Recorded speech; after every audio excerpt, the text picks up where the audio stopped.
No entanto, ele só se concretiza se outras cabeças avalizassem essa iniciativa. E aqui destaca-se a receptividade e a anuência do conselheiro Oscar Mamede, que, empolgado com a iniciativa, nos levou aos pés do presidente da Corte de Contas, o presidente conselheiro Antônio Magnani Inês Filho. A ideia estava formatada e os ajustes das duas bandas se mostraram entrelaçadas no decorrer do período que antecedeu esse momento, culminando com o que estamos a assistir neste instante que iniciamos esse evento. Era um relato necessário a ser feito, pois o que queremos aprender no seminário que vai iniciar agora, os seus atores principais vão nos contar. A dinâmica do seminário vai se desenrolar no seguinte formato. Como vocês podem perceber na capa da pasta que foi distribuída a todos e a todas, as falas serão assim delineadas. Nós vamos ter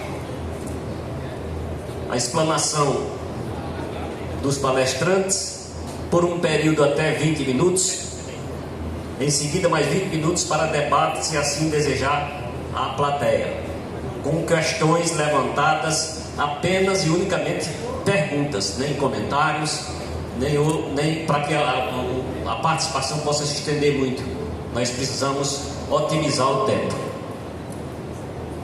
E assim vai acontecer durante as palestras do Dr. Plástico, do Dr. Oscar e ao final do conselheiro presidente. Bom dia a todos. Excelentíssimo senhor prefeito Expedito Filho, em nome dele saúdo todos os prefeitos presentes, vice-prefeito de Glória, em nome de Júnior, saúdo a todos os vice-prefeitos presentes, presidente, excelentíssimo senhor nominando Diniz, do Tribunal de Contas, ilustríssimo conselheiro Oscar Mamede, auditor fiscal, nosso amigo Plácido, vice-prefeitos, vereadores, presidentes de câmaras, equipe técnicas dos setores públicos e sociedade civil, todos que estão aqui presentes, um bom dia. É com muita satisfação que abro este primeiro seminário de transparência e a nova legislação do setor público. Esta que é a iniciativa da Câmara Municipal de Triunfo, em conjunto da Prefeitura Municipal de Triunfo e do Tribunal de Contas do Estado da Paraíba, que tem como objetivo discutir as mudanças e os desafios que a nova legislação impõe ao setor público. A transparência é um dos pilares da gestão pública. Ela permite que os cidadãos tenham acesso às informações sobre as atividades e os gastos dos órgãos públicos, o que é essencial para o exercício da cidadania e para o controle social. A nova legislação traz avanços importantes nesse sentido, com a obrigatoriedade da divulgação da informação na internet, a simplificação dos processos e a adoção das práticas da eficiência da gestão. Neste seminário teremos a oportunidade de discutir as mudanças e os desafios que elas impõem aos gestores públicos. Serão abordados temas como limites condicionais das despesas do Poder Legislativo e aplicação dos índices mínimos pelo Poder Executivo, transparência na administração pública, a fixação dos subsídios para a próxima legislatura e a atuação do Legislativo em parceria com o Tribunal de Contas. Eu agradeço desde então pela presença do excelentíssimo senhor presidente do Tribunal de Contas, onde, em conjunto com o presidente da Câmara de Pouso de Moura, Geraldo Wilson, nos recepcionou ao lado do conselheiro Oscar Mamede, onde sempre esteve de portas abertas do Tribunal de Contas. É uma parceria muito louvável. Às vezes os gestores pensam que o tribunal é só para julgar ou para, mesmo assim, pautar pautas que deixem algum gestor impugnado de suas candidaturas ou denúncias. Mas não, o tribunal sempre está para aconselhar, e foi isso que eu ouvi várias vezes do conselheiro Oscar Mamede. Então, muito obrigado pela presença de Vossas Excelências. A Câmara Municipal está muito feliz pela realização e a participação de todos aqui presentes. Tenham um ótimo seminário, muito obrigado. As considerações iniciais do presidente Liceu Batista, nós convidamos agora, registrando a presença do presidente da Câmara Municipal de Carrapateira, nosso vereador Galego. Uma palavra, o prefeito municipal, dando as boas-vindas a todos, despedindo filho. Quero cumprimentar de forma carinhosa a presença do Tribunal de Contas em nosso município, agradecer o grande gesto de institucionalidade do presidente Dr. Nominando, do conselheiro Oscar, de toda a sua equipe, representada aqui pelo auditor de contas Dr. Plácido, e agradecer a presença dos prefeitos. Aqui temos o prefeito Itamar, prefeito Aldo, que representa os demais municípios do Vale do Rio do Peixe, muitos presidentes de câmaras, vereadores, contadores, advogados. Hoje esse evento é muito importante, vai esclarecer muitas dúvidas, é uma iniciativa brilhante da Câmara Municipal de Triunfo, da parceria com a Prefeitura Municipal, e eu fico feliz desse evento poder estar sendo realizado em Triunfo, um município em que nós estamos fazendo uma gestão muito veloz, uma gestão diferenciada, uma gestão de muitas ações e de, sobretudo, responsabilidade com o dinheiro público. Parabéns a todos, obrigado pela presença e um bom evento a cada um de nós. Bom dia às senhoras, bom dia aos senhores. É uma satisfação estar na cidade de Triunfo para participar deste evento, na companhia do conselheiro Oscar, do auditor Plácido e da assessoria militar que nos dá apoio. E dizer que essa interação ela é fundamental para a relação entre o Tribunal de Contas e seus jurisdicionados. E acabo de receber lá do Tribunal de Contas a jornalista Fábio, que é conterrânea de vocês, porque ela é de Cajazeiras, ela me comunica que este evento está sendo transmitido ao vivo para todos que acessam a TV do Tribunal de Contas. E outra coisa também que eu gostaria de dizer, de forma rápida, é que agora em maio nós estaremos realizando em João Pessoa um encontro Tribunal de Contas, Tribunal Regional Eleitoral e Ministério Público. E o tema da discussão, o impacto das irregularidades da gestão pública na justiça eleitoral. Eu acho fundamental que, evidente se todos não puderem comparecer, que as prefeituras e as câmaras municipais encaminhem representantes, porque sei que muitos serão candidatos. E o que está acontecendo hoje na vida institucional do país é muita fiscalização e pouco apoio. E nós estamos querendo inverter. Nós estamos querendo fazer mais apoio, mas também mais fiscalização. E à medida que você orienta, evidentemente que as coisas vão dar certo. E para concluir essa primeira parte, eu cito um provérbio que diz: se a árvore não der frutos, ela vale pela beleza das flores. Se a árvore não der flores, vale pela sombra das folhas. Se a árvore não der sombra, vale pela intenção da semente. E a semente está plantada em Triunfo. Parabéns.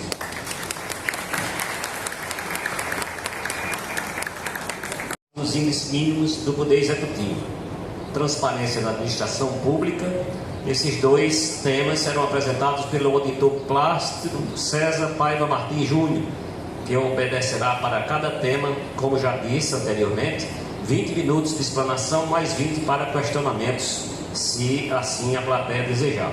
Em seguida, nós vamos ouvir o Oscar Mamede, que discorrerá sobre a fixação dos subsídios do prefeito e vice, secretários municipais e vereadores para a próxima legislatura. Neste caso, nós solicitamos da mesa que seja desfeita para que a gente possa começar propriamente o seminário. Isso, a apresentação já está aí. Esses são os temas que vamos tratar, né? Limites constitucionais e legais e transparência na gestão pública. Todos me ouvem bem? Esqueci, né? Pode passar. Bom, antes de adentrar nesse aspecto de limites constitucionais e legais, tem alguns pontos que são importantes aqui a gente trazer à baila para elucidar melhor toda essa discussão. Inicialmente, a nossa atribuição enquanto Corte de Contas, enquanto fiscalização dos recursos públicos, né? Isso aí está estampado aí nos artigos 31 e 71 da Constituição Federal e no artigo 71 da Constituição Estadual. E essa atividade de avaliação de limites constitucionais e legais, a gente faz periodicamente, é uma rotina nossa da auditoria, ela é objeto de acompanhamento da gestão, certo? A gente tem um processo de acompanhamento da gestão e periodicamente a gente faz esses levantamentos para fins de verificação do atendimento aos limites constitucionais e legais. No acompanhamento da gestão, o objetivo maior é gerar alertas, né, para informar o gestor que ele deve seguir um determinado curso que leve aí ao atendimento desses limites. E também na prestação de contas, né? Esses limites eles são objetos de relatório, tanto do acompanhamento da gestão como da prestação de contas anuais. Outro aspecto importante para trazer é que eles têm base constitucional e infraconstitucional. Quando a gente fala em constitucional, é porque eles estão presentes na Constituição Federal, Constituição Estadual e nas leis orgânicas dos municípios, né? E esse marco legal infraconstitucional é porque há vários outros limites que estão estabelecidos aí em leis complementares, né? Por exemplo, a Lei Complementar 101, que é a da LRF, temos também, para ilustrar, a Lei Complementar da Aplicação em Ações e Serviços Públicos de Saúde, que é a Lei Complementar 141/12. Eu não estou trazendo o rol exaustivo aqui, não. Eu estou apenas me reportando a essas bases que a gente tem, que seja constitucional ou infraconstitucional. E também merece destaque aí as nossas notas técnicas e pareceres normativos, né? Editamos, só para frisar aqui, que recentemente editamos uma nota técnica sobre a aplicação em ação de serviço público de saúde. Já tínhamos outras notas técnicas aí que envolvem a aplicação e manutenção do desenvolvimento do ensino, despesa com pessoal e várias outras, né? Isso apenas para ilustrar. E também dizer que nossa atividade, enquanto avaliação dos limites constitucionais e legais, elas envolvem padrões metodológicos nacionais de análise. Isso está estampado na Constituição Federal, no artigo 163, mas também é objeto do artigo 48, parágrafo 2º da Lei de Responsabilidade Fiscal e artigo 59 da LRF, quando ele vai dizer que a informação contábil e fiscal ela deve seguir a formatos e periodicidades que são estabelecidas pelo órgão central de contabilidade da União, que quem faz a sua vez é a Secretaria do Tesouro Nacional, né? E ele fala tanto em formato, periodicidade, mas também fala em metodologia, né? Essa metodologia que a STN elabora para ser seguida não é uma metodologia de auditoria, ela é uma metodologia de cálculo, né? Os itens que devem constar ali no demonstrativo, a receita, a despesas, restos a pagar, então isso tudo aí é normatizado pela Secretaria do Tesouro Nacional e consta dos manuais da Receita. manual de demonstrativos fiscais, manual de contabilidade aplicado ao setor público, né? Isso ainda são aspectos que a gente tem que trazer. Um outro aspecto, vou passar, antes de adentrar nesses limites, é a questão de um conteúdo mínimo. Nós temos nos nossos relatórios de acompanhamento da gestão e da prestação de contas, nós temos esses limites funcionais e legais presentes.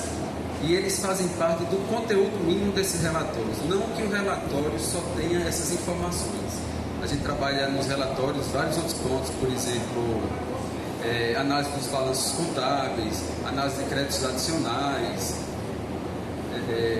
e vários outros pontos, apresentação de demonstrativos à Secretaria do Tesouro Nacional, que é uma exigência constitucional. Mas isso aqui, eu estou me limitando à questão de parâmetros, limites constitucionais e legais que se fazem presente nos relatórios da auditoria. No mínimo isso vai ser encontrado no relatório da auditoria. E que limites são esses? A gente vai aprofundar um pouco mais cada um deles, mas eu vou passar rapidamente. Primeiro seria o equilíbrio entre a receita e a despesa pública, e na Câmara Municipal é o equilíbrio entre a transferência financeira recebida, que no caso é comumente conhecido como duodécimo, e a sua compatibilidade com a despesa. A gente sabe que no orçamento doméstico de casa, a gente não pode gastar mais do que arrecada, né? Porque a gente estaria gerando déficit e comprometendo a capacidade de até mesmo a nossa alimentação. Então isso também serve para a administração pública. O 103 de 2020, o Fundeb agora é um Fundeb permanente, é um mecanismo de distribuição de recursos permanente. Ele consiste na retenção dos impostos que os municípios recebem, de 20% desses impostos. Essa retenção, esses impostos são passados por um grande fundo estadual, e depois esses recursos retornam aos municípios com base nas matrículas de alunos.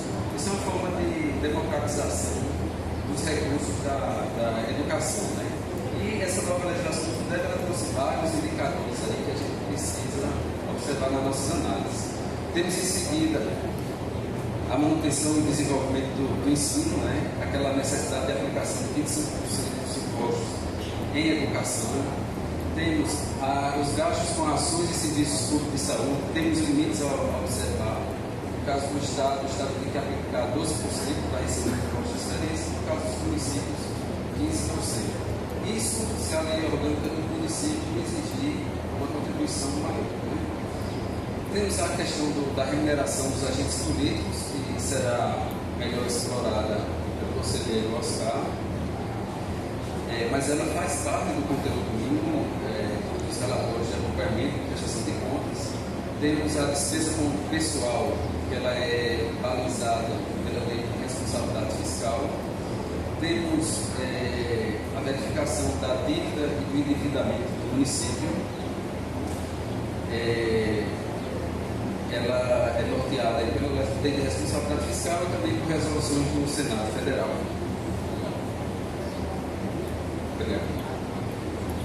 A questão do repasse ao Poder Legislativo também, certo? Porque a gente tem um limite máximo, o Executivo tem um limite máximo a repassar, mas também tem um mínimo a repassar. A gente vai ver isso com mais detalhe. A questão das contribuições previdenciárias também.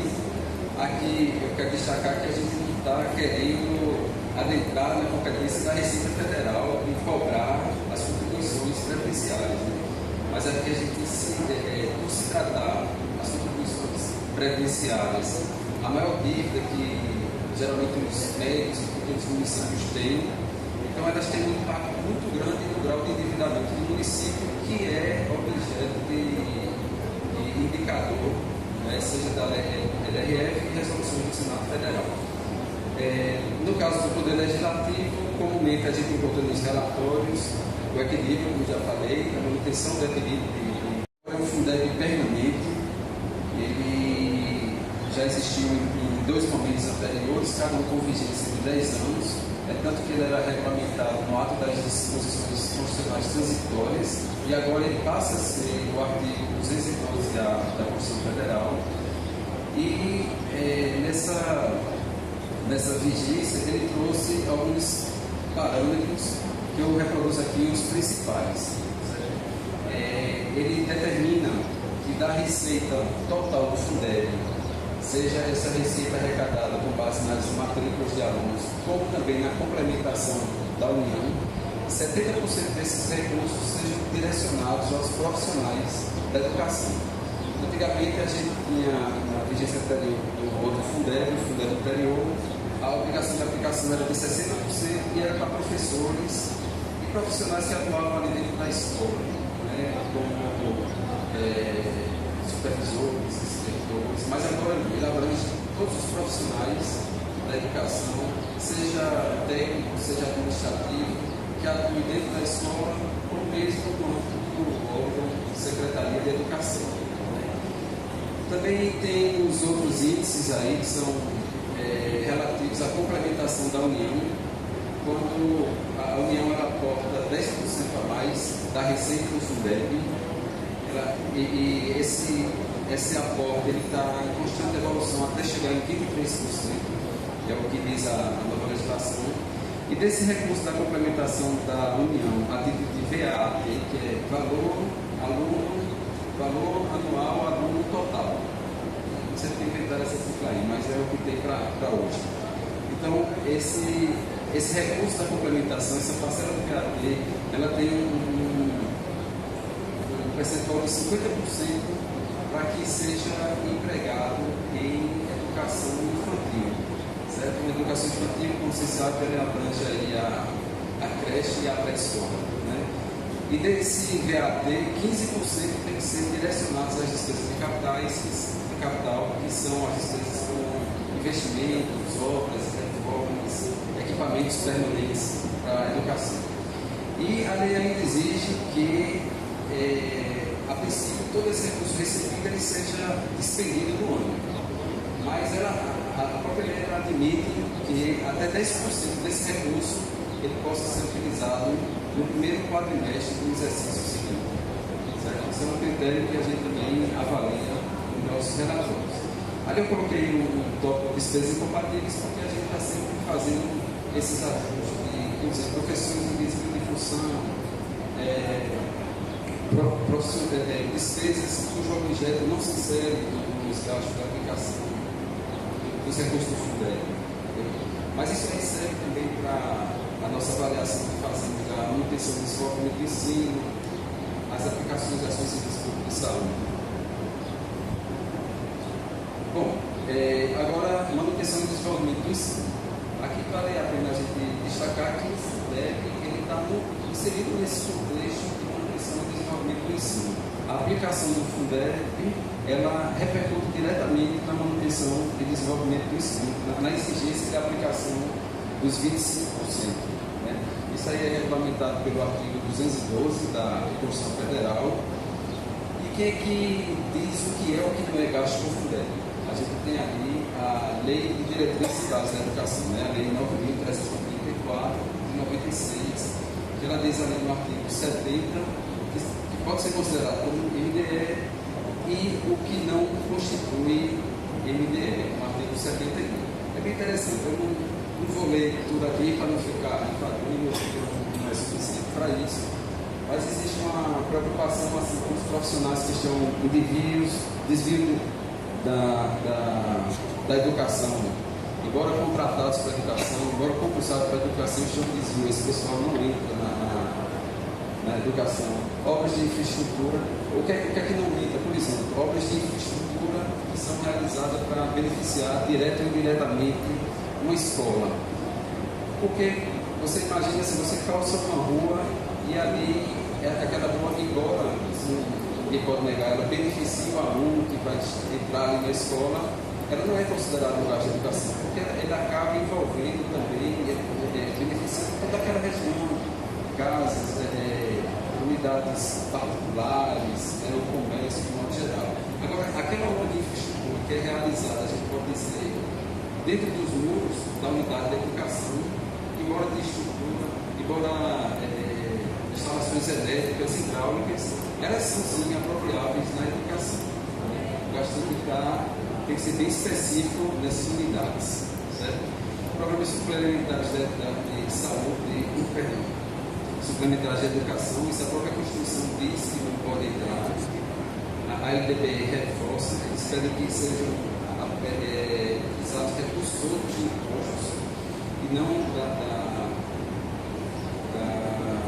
dos próprios impostos de transferências nesses gastos com programas suplementares da educação, né? E assistência de um modo geral, subvenções a instituições desportivas, por exemplo, o município ele colabora com o time de futebol da cidade, né? Mas ali tem alunos do ensino básico e tal, mas isso é uma atividade esportiva, isso não é uma contribuição direta para a manutenção nem para o desenvolvimento da educação, não pode ser tratado dessa forma, né? As pesquisas que são relacionadas ao ensino, como por exemplo a necessidade de estudar, ampliação de escolas, de construir novas unidades escolares, pesquisas que beneficiem a qualidade do ensino, essas sim são apropriadas como manutenção do desenvolvimento do ensino. A gente vai passar agora para as aplicações em ações civis públicas de saúde. Mínimo de repasse, né? O limite máximo de repasse ele tem como base a receita tributária arrecadada no exercício anterior. Aqui eu acredito que todos devem ser de municípios com população inferior a 100 mil habitantes, é isso? Então, nesse caso, o limite a ser utilizado é de 7% dessa base de cálculo da receita tributária arrecadada no exercício anterior. Esse é o limite máximo de repasse. Se o executivo ultrapassa esse limite, incorre em crime de responsabilidade. Certo? Recorrer ao presidente é o jeito. João Pessoa, por exemplo, ele se inseriria ali na linha no item 4 ali. Né? A linha 4. 4,5% é o limite máximo que ele pode repassar do executivo ao legislativo a título de progresso sobre essa base tributária do ano anterior, como eu comentei. Né? Esse é o limite máximo. O que é o limite mínimo? O presidente do Sertão quer lhe ouvir. O limite mínimo, ele não é necessariamente aquele valor que está ali destacado na lei orçamentária, não. Se ele repassou aquele valor que está na lei orçamentária, a gente entende como ele tem cumprido o limite mínimo. Mas esse limite mínimo, ele é o inciso 3 do parágrafo 2 do artigo 29A, ele vai se referir à proporção fixada no orçamento. Então, isso é um cálculo proporcional. Isso não é um cálculo do valor absoluto que está na lei orçamentária. O que é que isso quer dizer? A gente vai comparar a execução orçamentária com o planejamento em níveis percentuais. E como é que a gente constrói essas razões, essas proporções? A gente constrói, no caso da execução orçamentária, o valor que efetivamente foi repassado a título do déficit, dividido pela arrecadação tributária. E do outro lado, é o que estava fixado no orçamento como duodécimo sobre a previsão da receita orçamentária. Então, a gente vai comparar, como eu falei, execução e previsão em termos percentuais. Certo? Já seria um outro tópico que eu iria dialogar aqui com vocês. O nosso marco legal, ele parte da Constituição Federal, ele é, inclusive, é um direito fundamental, por estar estabelecido no artigo 5º da Constituição, no inciso 33, e ele é um direito fundamental do cidadão ter acesso à informação pública. Isso, como eu falei, ele tem essa base inicialmente constitucional. Depois a gente tem duas essa questão do acesso à informação foi regulamentada por duas normas surgindo posteriormente. Uma delas é a Lei de Responsabilidade Fiscal e a outra é a Lei 12.527/21, que é a Lei de Acesso à Informação. Antes de adentrar nessas leis aí, eu vou fazer só comentário de como a doutrina define essa questão da transparência.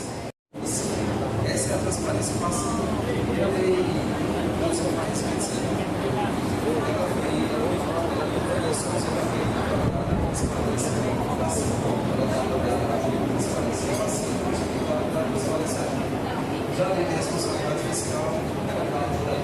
transparência ativa, mas para fins de gestão fiscal. E a gente vai fazer um comentário sobre a gestão normativa, regulamenta aí a questão dos contábeis, a nossa atuação nessa questão da transparência. Bom, como eu falei para vocês, essa questão do acesso à informação e da transparência, ele é um direito, né, um direito fundamental, estipulado ali no artigo 5º da Constituição. A Constituição Federal, ela volta a tratar dessa temática no artigo 37, que fala da administração pública, no parágrafo 3º, quando ele diz que a lei disciplinará as formas de participação do usuário na administração pública, direta e indireta, regulando especialmente o acesso dos usuários a registros administrativos e a informações sobre atos de governo. Então, nesses dois tópicos aí, a Constituição Federal ela parte na frente para assegurar a transparência nos atos da administração pública. Né? A preocupação com a transparência, ela também é destacada no artigo 1º, parágrafo 1º da Lei de Responsabilidade Fiscal, certo? Quando ele diz que a responsabilidade na gestão fiscal pressupõe ação planejada e transparente. Né? Essa transparência, essa preocupação, ela está logo no início da Lei de Responsabilidade Fiscal, quando ele cobra muito por planejamento e por transparência. E a gente sabe que a transparência ela é uma ferramenta muito importante para fazer com que o cidadão ele acredite na administração pública. A administração pública, quanto mais transparente, ela traz mais confiança do cidadão, não é isso? No artigo 48 da LRF, ainda tratando da transparência ativa na LRF, ele diz que são instrumentos de transparência na gestão fiscal e que devem ser divulgados, especialmente na internet, que tem um amplo acesso ao público. Né? Aí ele vai dizer que os instrumentos de transparência da gestão fiscal são os instrumentos de planejamento, que no caso a gente tem o plano plurianual, temos a lei orçamentária anual, lei de diretrizes orçamentárias, as prestações de contas e respectivo parecer prévio. Bom, no artigo 48, parágrafo 1º, a gente também tem pontos bem importantes relacionados aí à transparência. Eu estou tratando aqui da lei de responsabilidade fiscal, certo? Ele vai dizer que a transparência deve ser assegurada também mediante a participação popular e realização de audiências públicas na fase da elaboração dos instrumentos de planejamento. Isso aí é uma gestão responsável, aquela que traz transparência desde a concepção dos instrumentos de planejamento. A liberação ao pleno conhecimento e acompanhamento da sociedade em tempo real de informações pormenorizadas sobre a execução orçamentária e financeira em meios de acesso eletrônico e acesso ao público. Isso aí, sim, é o portal da transparência. Existe essa exigência que os portais da transparência eles tragam informações bastante atualizadas, como informações em tempo real, né, da execução orçamentária e financeira. Nós, também temos uma exigência e cobramos isso aí, isso reflete nessas informações que são apresentadas da transparência, quando nós lá também exigimos que as informações da execução financeira orçamentária sejam apresentadas em tempo real e permanentes, com fins de estar sempre chamando a atenção para os funcionários de modo geral das condições em que o portal da transparência do município ele se encontra. Né? Essa ferramenta, ela, embora ali seja acessível nesse momento, quem está no site, mas ela está em ambiente de testes. A gente já ouviu até notícias aqui que a grande mídia já está rodando rankings com base na turmalina, mas a gente quer dizer que esses rankings, nesse momento, eles ainda não são oficiais.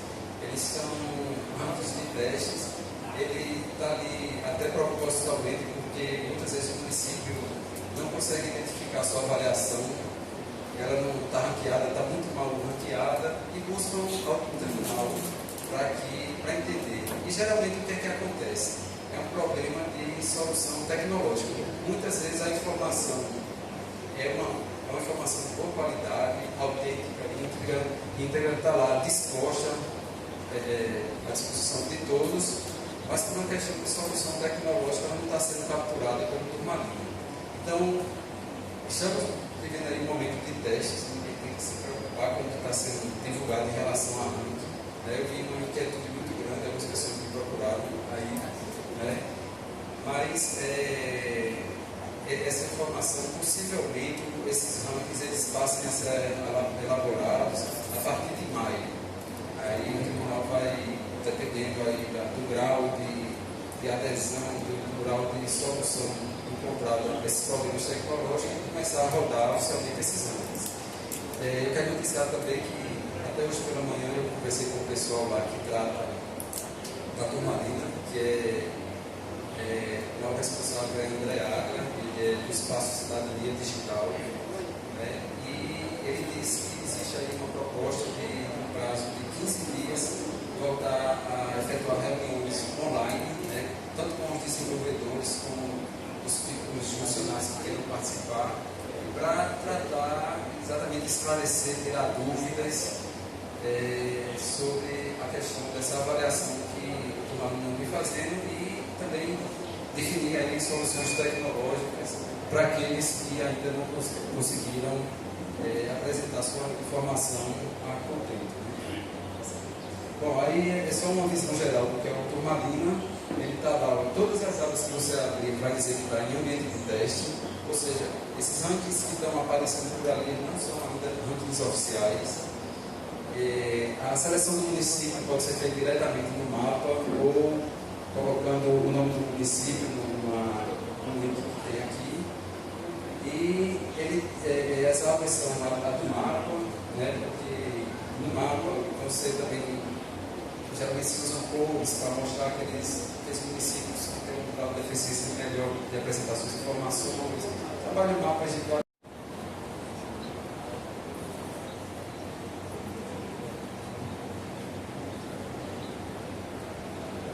Oi. Muito bem. Obrigado ao Dr. Plácido. Ele vai ficar à disposição agora para os questionamentos que devem surgir.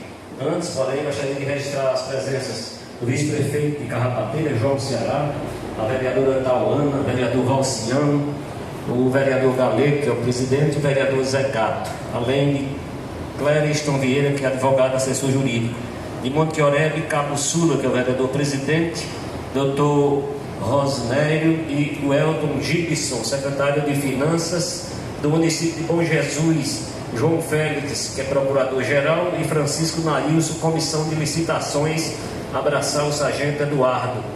Presidente da Câmara Municipal de Cachoeira dos Índios, Elisberg Moreira Dias. O doutor Castelo me pede para registrar a justificativa de ausência do presidente da Câmara Municipal de Caiazeiras, Heriberto Maciel, que a esposa passou por uma cirurgia de urgência ontem à noite. Além do Cabo Sula de Monte Oreb, tem o vereador Rodinei, Gelson, Maiara, o assessor jurídico João Albanei, o tesoureiro Almi Dias, secretário de Finanças do município de Poça de Moura, Geraldo Dias Moreira. Lembrar a todos que o café está aí. Quem ainda não tomou o café, fica à vontade para reforçar. De São João do Rio do Peixe, o presidente Marcondes Vieira, os vereadores Carlos Medeiros, Dadai, Rodrigo Dantas, Zé e Ivan. De Pouso Zé de Moura, os vereadores Dr. Reginaldo, Paula Batista, Gerli Batista e Chico da Serra. A vereadora Eliette de Bernardino Batista, acompanhada dos vereadores Idiami Bernardino e Rui Alisson. Cumprimentar Thalita Freitas, Faguinho e Ananias Monteiro, que faz parte da assessoria do prefeito Expedito Filho. Reginaldo Tavares está aí nos pedindo para registrar que amanhã todas as informações deste evento estão no resumo semanal na Rádio Mais FM. Muito bem, agora a gente abre as perguntas, os questionamentos que presidentes, prefeitos ou assessores gostariam de fazer ao Dr. Plácido. Quem, por favor, Expedito Filho. Queria perguntar ao Dr. Plácido sobre dois temas aqui. O primeiro é sobre aquele ponto da saúde que você disse que é recursos de impostos. E a gente tem recebido aqui dinheiro do recurso fundo, chama de transferência especial. Então eu queria saber se o investimento desse recurso lá na saúde, se ele é contabilizado ou não. O segundo ponto é sobre o endividamento. Meu município aqui ele é particular nisso, é despesa de mais e de recurso de menos. Então eu queria que você explanasse melhor se isso é anual, é no mandato, qual o percentual que a gente pode deixar, se a despesa empenhada ela é considerada nos índices, mesmo não sendo paga, né? Então isso é uma preocupação, acho, para todos os prefeitos, para mim principalmente, porque a dificuldade de fechar essas contas é imensa.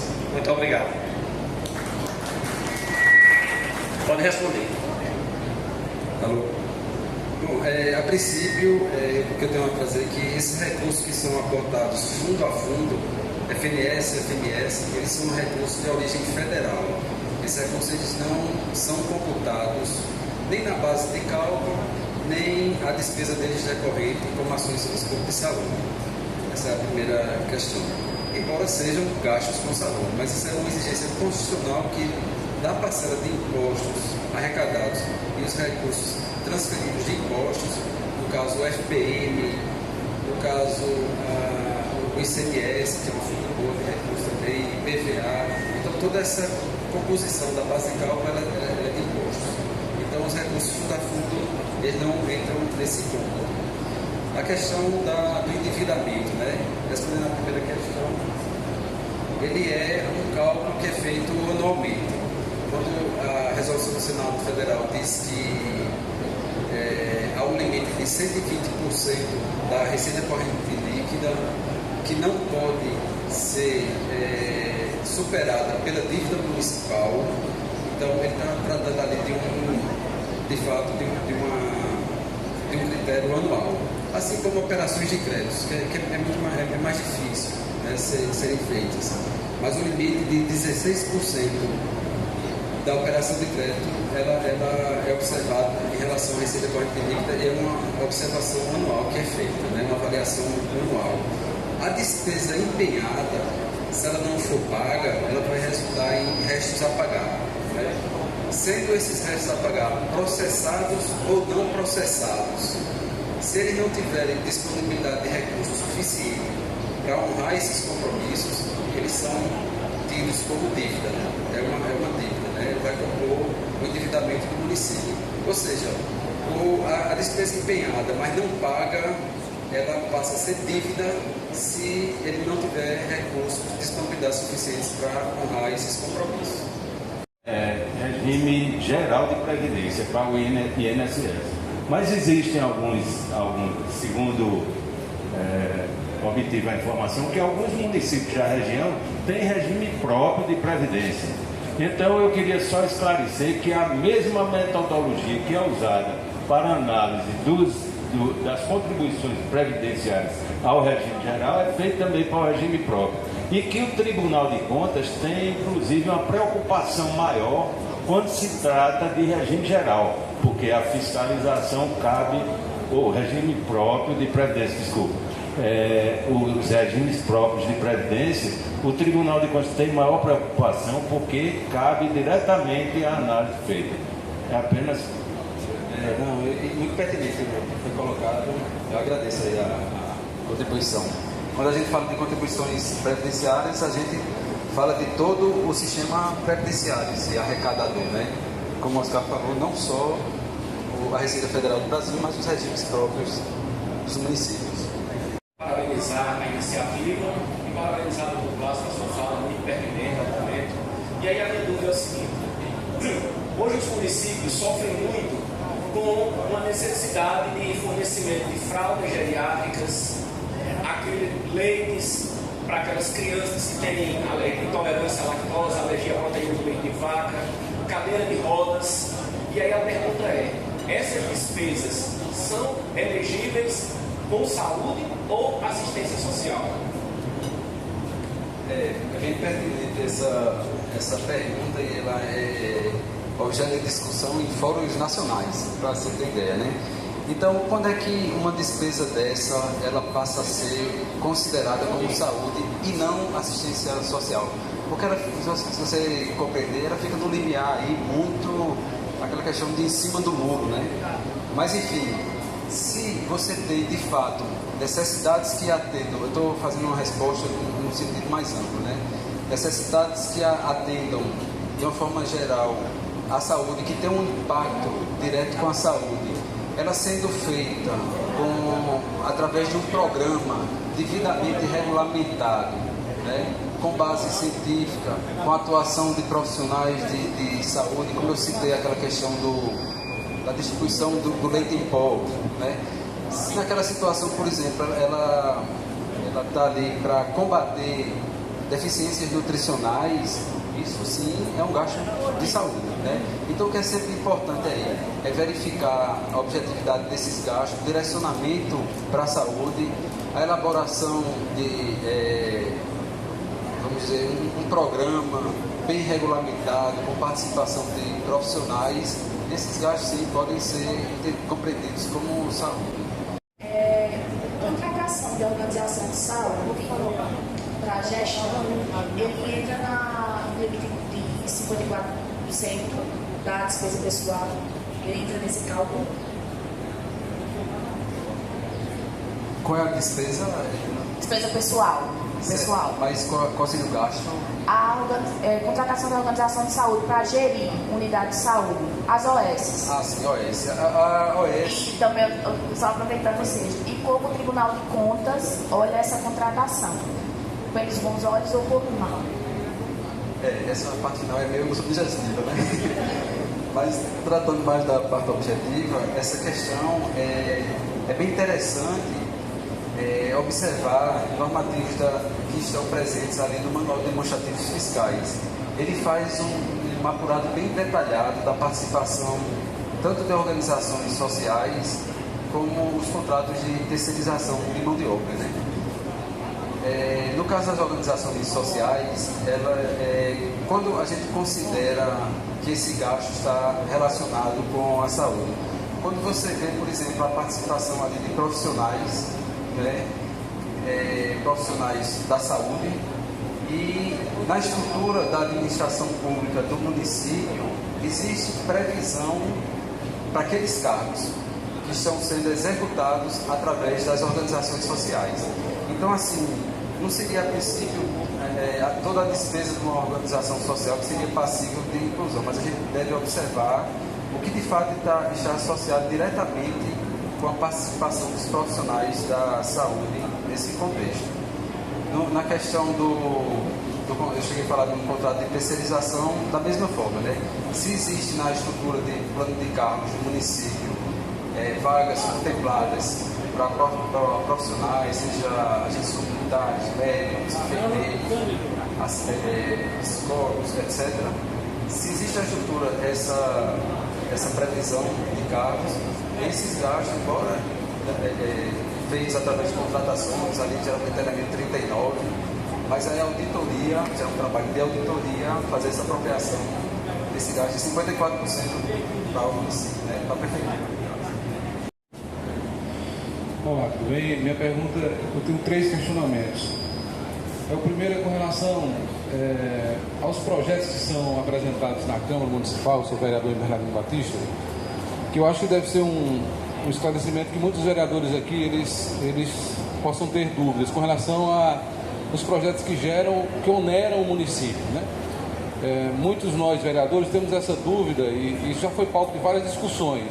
Por exemplo, eu apresentei um projeto, né, que ele cria um programa, ele vai gerar uma despesa para o município, mas é um programa criado.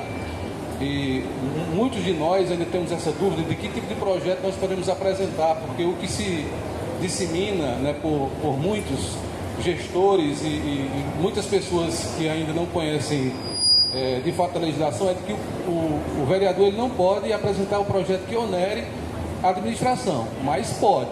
depende do projeto. Então, eu queria que, se o senhor pudesse fazer uma explanação para que nós possamos entender, de fato, que tipo de projeto nós podemos apresentar.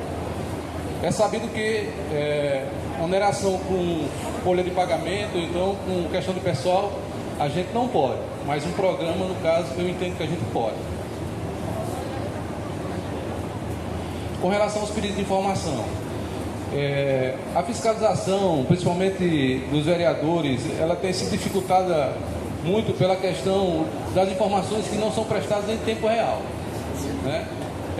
Quando a gente se debruça ali nos sites ou então no próprio portal da transparência do município, a gente às vezes não encontra as informações reais que a gente precisa para fazer a atuação da fiscalização em loco, do que está sendo gasto. Nesses casos, quais são as penalidades para a administração pública caso essas informações elas não sejam apresentadas em tempo real?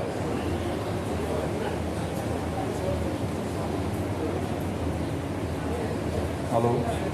Bom, em relação à primeira pergunta, a princípio a gente tem a necessidade que no sentido de que todo projeto que vise ao desenvolvimento do município, o avanço do município, seja no aspecto social, seja na própria máquina administrativa, né?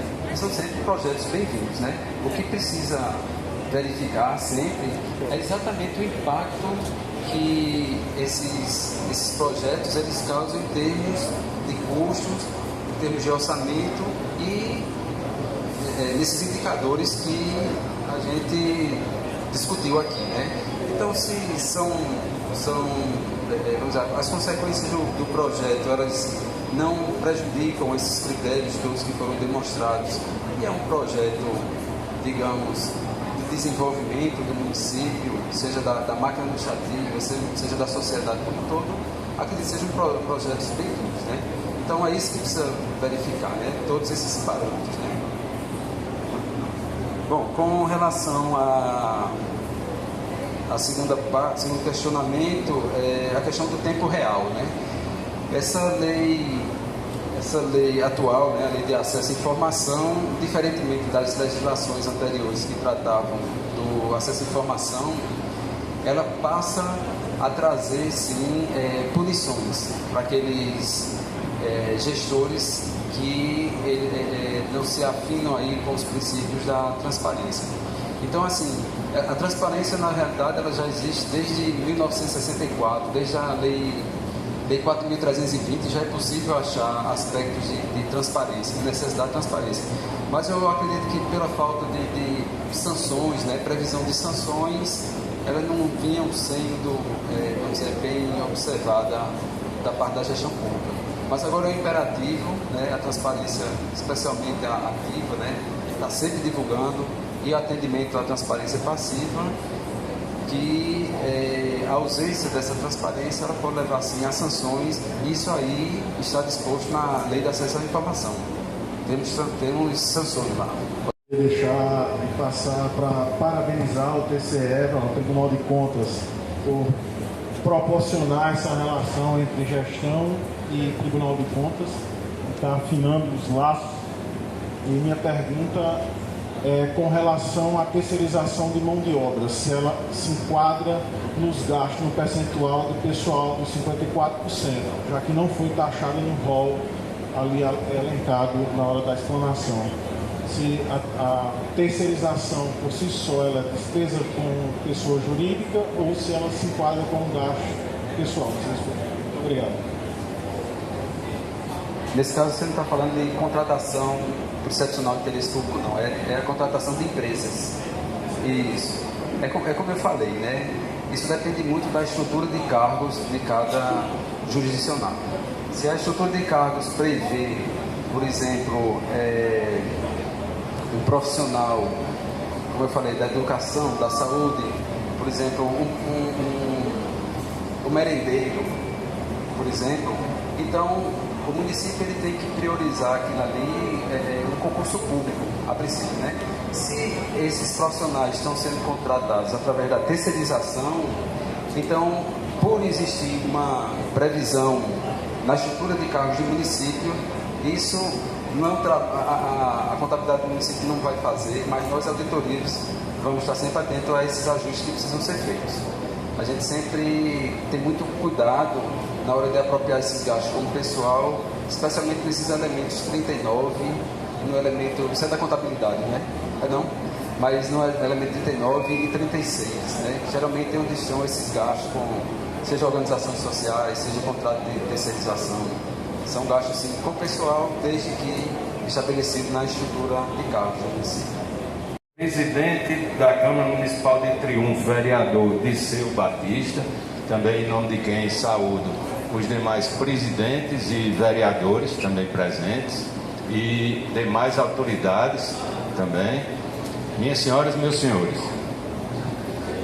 Inicialmente, presidente, gostaria de agradecer o convite que foi feito pelo presidente da Câmara Municipal de Triunfo para a participação neste evento, dizer da minha satisfação em comparecer, também que de imediato aceitei o convite, levei até o presidente para que e ele também, da mesma forma, fez questão de comparecer pessoalmente, justamente com esse pensamento de que da importância da integração entre o Tribunal de Contas e seus jurisdicionados sobre as administrações municipais, trazendo informações que, por falta delas, podem ocasionar sérios danos ao erário e à população em geral. Bem, o assunto que me coube, também gostaria de agradecer a foto que foi recuperada, segundo o presidente dominando, da minha época de primeira comunhão. Realmente faz bastante tempo essa fotografia.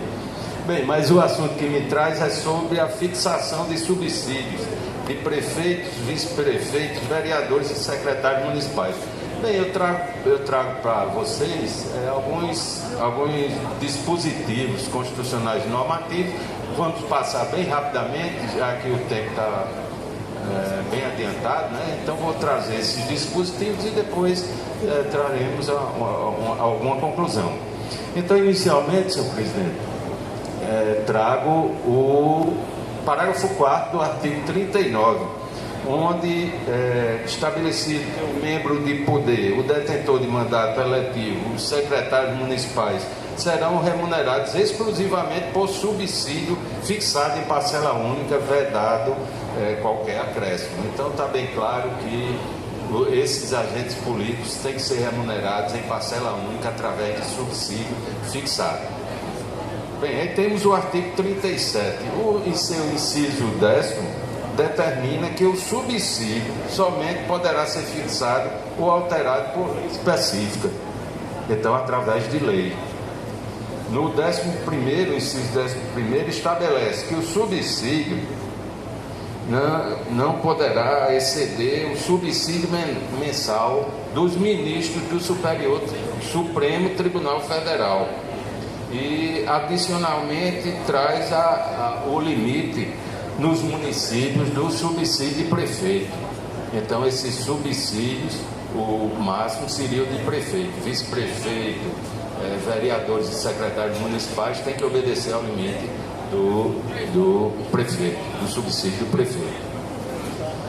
O artigo 29, nós temos, inciso 5º, dispõe que os subsídios do prefeito, do vice-prefeito, dos secretários municipais, fixados por lei, de iniciativa da Câmara Municipal. Então aí está estabelecida a iniciativa de lei, que é justamente da Câmara Municipal para fixação do subsídio desses agentes políticos.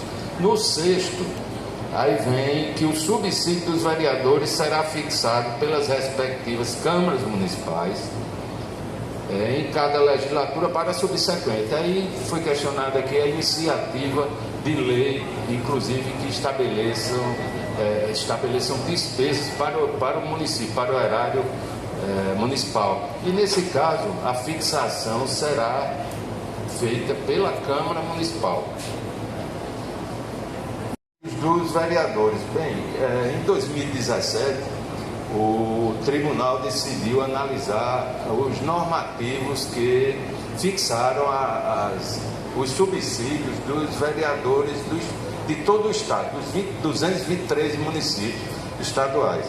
E através da resolução RPL-TC número 6 de 2019, fez toda a análise daqueles normativos que foram encaminhados para o tribunal e comunicou a todos os presidentes de câmaras municipais. Algumas deficiências foram apontadas e, de acordo com as análises, foram fixados parâmetros para serem observados nos pagamentos desse subsídio dos vereadores.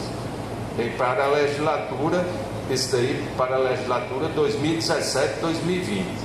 Então foram estabelecidos esses critérios. Esse aqui eu trago para um aspecto que foi analisado pelo tribunal através de consulta. O tribunal decidiu, através desse parecer, PNTC número 10 de 2017, quanto à competência para iniciativa de lei e revisão geral anual da remuneração dos vereadores. Primeiro, que a fixação, como não poderia ser diferente, de acordo com a Constituição Federal, a fixação do subsídio dos vereadores prescinde de lei, está bem claro. E depois, quanto à possível atualização monetária dos subsídios dos vereadores na própria legislatura, é possível. Nesse momento, o tribunal decidiu que e logo depois eu vou mostrar que, em razão de outros preceitos, esse entendimento foi modificado, mas nesse momento, 2017, entendeu o tribunal que é possível a atualização monetária dos subsídios dos vereadores na própria legislatura, devendo existir previsão, agora tem os critérios, né, para essa atualização monetária, devendo existir previsão dessa atualização no ato normativo que fixou o subsídio dos vereadores, mas na frente nós vamos ver que tem que ter disponibilidade financeira, tem que existir prévia dotação orçamentária, previsão na lei de diretrizes orçamentárias, entre outras. Então esse era o entendimento do tribunal e foi respondida a consulta em 2017. Bem, logo em seguida, o advento da lei, veio a pandemia, né, e o governo federal expediu uma lei complementar 173 de 27 de maio de 2020, estabelecendo o Programa Federativo de Enfrentamento ao Coronavírus.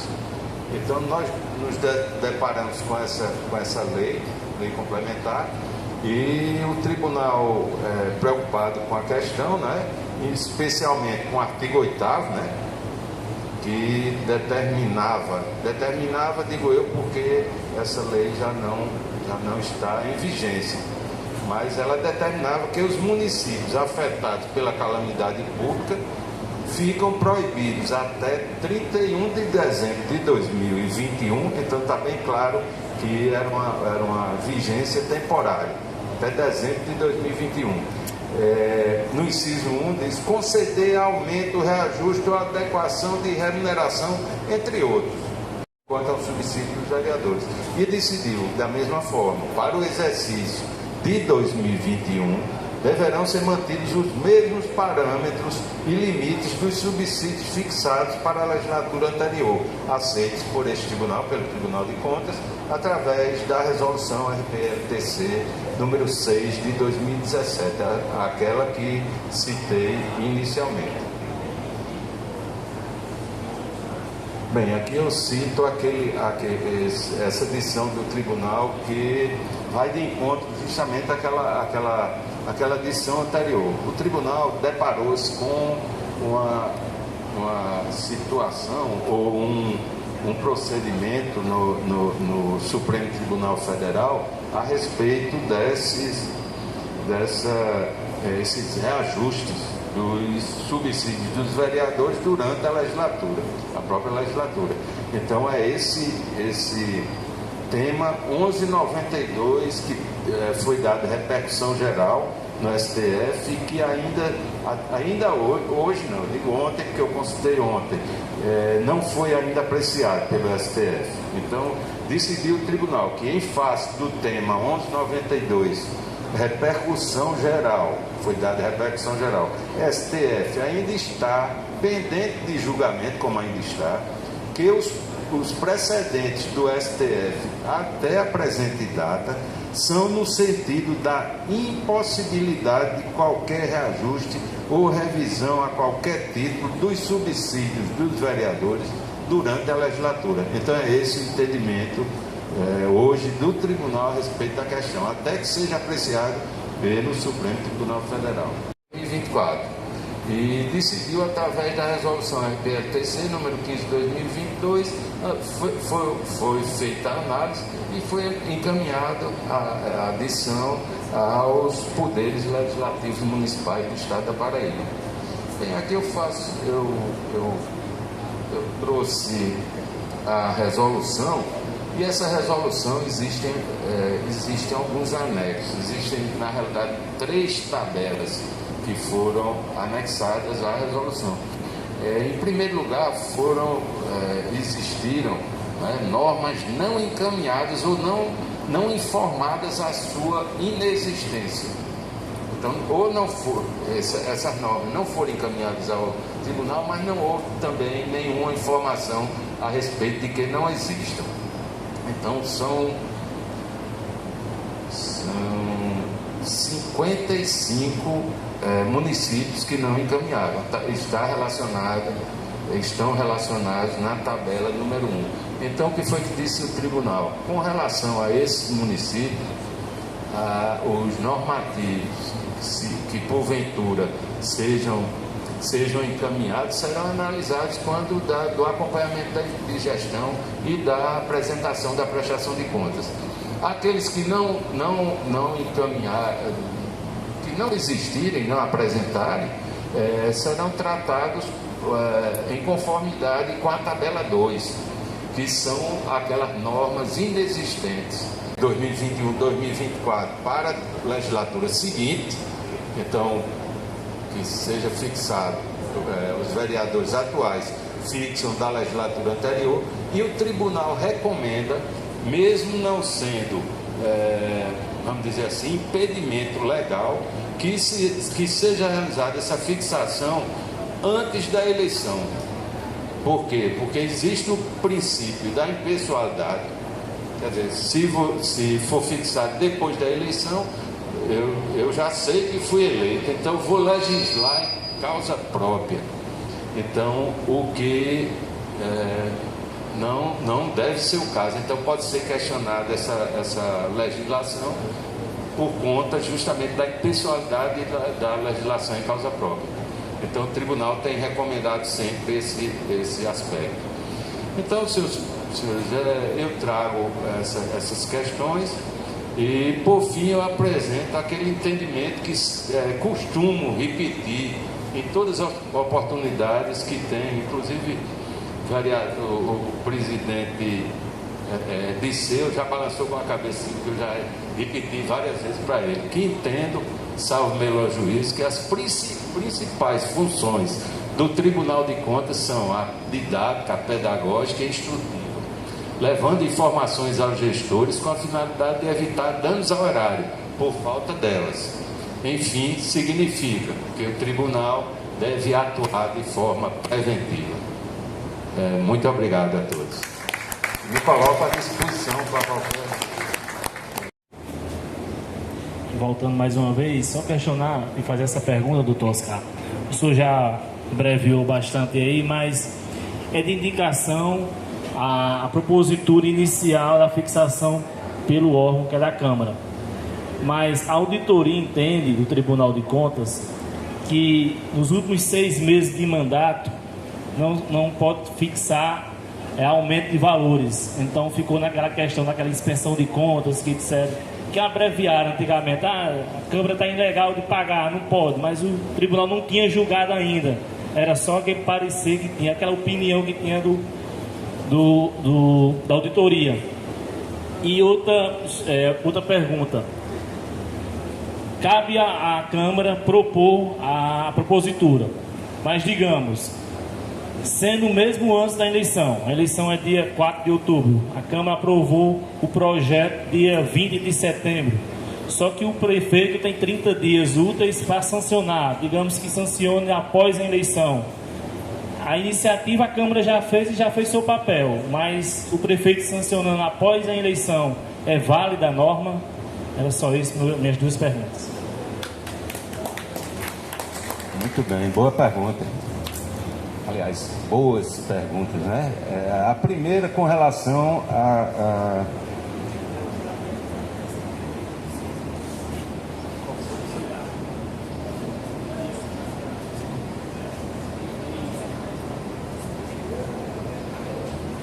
o seu foi, sim, dos 180 dias primeiro, né? Os 6 meses que antecedem o final do mandato. O tribunal já enfrentou essa questão justamente quando expediu essas decisões que eu citei, principalmente essa resolução RPLTC número 15 de 2022, e justamente era um questionamento que tinha auditoria com relação a essa questão. Não pode fixar, não pode, aumento de subsídio, e o tribunal decidiu que não é aumento. A auditoria confundiu apenas com aumento, mas que na realidade é fixação de subsídio. Então essa questão está pacificada no tribunal, que realmente não há essa proibição para os 180 dias que antecedem o final do mandato. Então a fixação pode ser feita. E da mesma forma, com relação, como já disse, que o tribunal tem recomendado que seja feita a fixação antes da eleição, para evitar questionamentos quanto ao princípio da impessoalidade e a questão de legislação em causa própria, legislar em causa própria.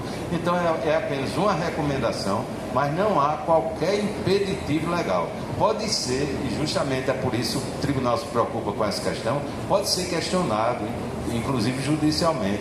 E judicialmente a gente sabe que a adição pode ser tomada nesse sentido da invalidade da fixação por conta desses critérios, esses princípios da impessoalidade e de legislar em causa própria, mas apenas como recomendação. Não sei se eu consegui. Vereador Rui. Tudo bem, sou o vereador Rui da cidade de Bernardino Batista. Obedecendo à lei complementar 173/2020, lá na Câmara de Bernardino Batista, a gente não aumentou o subsídio, permaneceu do mandato anterior. Só que na lei, a lei número 679/2020, foi estipulado aqui num parágrafo único o seguinte: o índice usado para a revisão geral anual será do INPC e IBGE ou outro que vier a substituí-lo. Ou seja, nós respeitamos a normativa de não aumentar o subsídio por conta da questão do Covid, e esse dispositivo diz que posteriormente o salário poderia ser aumentado, revisto anualmente por esse índice. Eu li uma matéria de que o INPC/IBGE é inconstitucional, mas uma decisão do Supremo Tribunal Federal. Mas aqui diz que pode ser também nessa parte diz INPC ou outro que vier a substituí-lo. E aí até agora nós não recebemos nenhum reajuste, nosso salário permanece desde 2020 até agora, né? Nós tivemos essa preocupação de respeitar a lei, mas até agora não houve revisão. Eu queria perguntar ao senhor o que deve ser feito especificamente nesse caso em Bernardino Batista, já que a Câmara Municipal no seu orçamento dispõe de recursos suficientes para poder fazer essa revisão. Muito boa pergunta. Eu só queria entender melhor. A fixação foi feita em valor. E o outro dispositivo da lei que fixou estabelece um reajuste. Um reajuste algum dispositivo para reajustar o subsídio do vereador, né? Através de uma... Como eu citei aqui, a adição do tribunal inicial era de que podia haver, se houvesse uma revisão geral, anual, que está prevista na Constituição Federal, essa revisão geral. Então poderia ser feito naquele momento que os demais servidores do município tivessem também um reajuste naquele mesmo percentual, daquela mesma forma que os vereadores, os demais servidores teriam que ter. Mas nessa última decisão agora, justamente, existe um processo, vamos dizer assim, um procedimento no Supremo Tribunal Federal que analisa essa questão da revisão dos subsídios dos vereadores na própria legislatura. E essa questão não foi julgada ainda. Então o tribunal decidiu que até o momento, de acordo com o entendimento, porque já houve entendimento do Supremo, não com repercussão geral, mas já houve decisão de que não pode haver qualquer aumento, reajuste na própria legislatura. Então é esse o entendimento do tribunal hoje.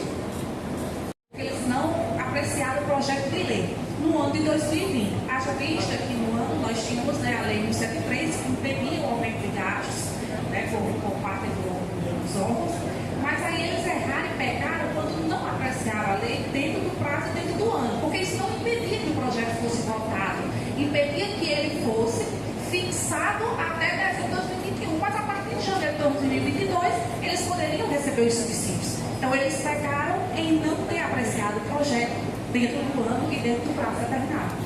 Corretamente. Então, poderia, é isso que falei agora há pouco.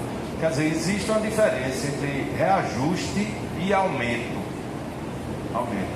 Então, o aumento do subsídio, ele, dentro da legislatura, não pode ser feito. Agora, pode ser feita a fixação em valor diferente ou superior àquele que estava previsto na legislatura anterior. Né? Na legislatura, vamos dizer, na legislatura atual, você tem um valor fixado, mas você vai fazer a fixação para a legislatura seguinte. Você pode alterar esse valor para mais, inclusive. E em 2020 foi da mesma forma. Então poderia ter acontecido, como aconteceu na maioria dos municípios paraibanos. Houve a fixação, inclusive com valores superiores. Até de 1º de julho até dia 31 de dezembro, nós temos a obrigação de fixar o subsídio para os próximos 4 anos. Você deu destaque aí, ênfase, a que a gente faça isso antes do dia da eleição. Ao fazermos, é possível, não como fazemos hoje, ou como a grande maioria dos municípios faz, fixa um valor para os 4 anos, é possível fazer para esse reajuste ser feito anualmente através do Índice Nacional de Preço ao Consumidor, ou pelo mesmo índice que vai reajustar o salário mínimo? Não, a Constituição, ela é clara quando fala que deve ser fixado para a legislatura seguinte. Aos vereadores do município e demais vereadores aqui presentes. Cumprimentar o prefeito Expedito e extensivo a todos os prefeitos que aqui se encontram presentes. Antes de entrar no assunto propriamente dito, as senhoras e os senhores viram que eu tive de sair. O tribunal, a presidência estava me comunicando o falecimento do conselheiro Flávio Sato, que ex-presidente, era um ícone de conhecimento, de postura, era um homem extraordinário. Então eu divido com todos aqui presentes esse sentimento de pesar do Tribunal de Contas. Eu já fui deputado estadual. Muita gente aqui me conhece. Muita gente. Fui deputado por 3 legislaturas. Fui presidente da Assembleia Legislativa de 99 a 2001. Está havendo um problema em Triunfo. Todos sabem que eu sou de Princesa Isabel. E tem uma cidade de Pernambuco, fronteira com Princesa, chamada Triunfo. Aí ele disse, está havendo um problema em Triunfo.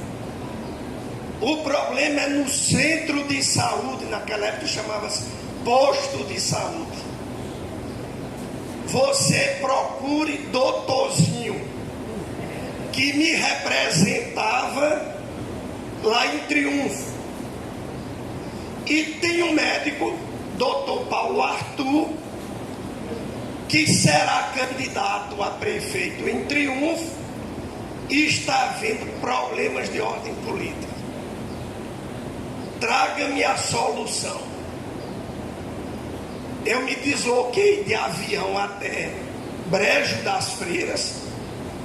Doutor Evilásio, de saudosa memória, era o superintendente do 9º núcleo de saúde, foi me buscar.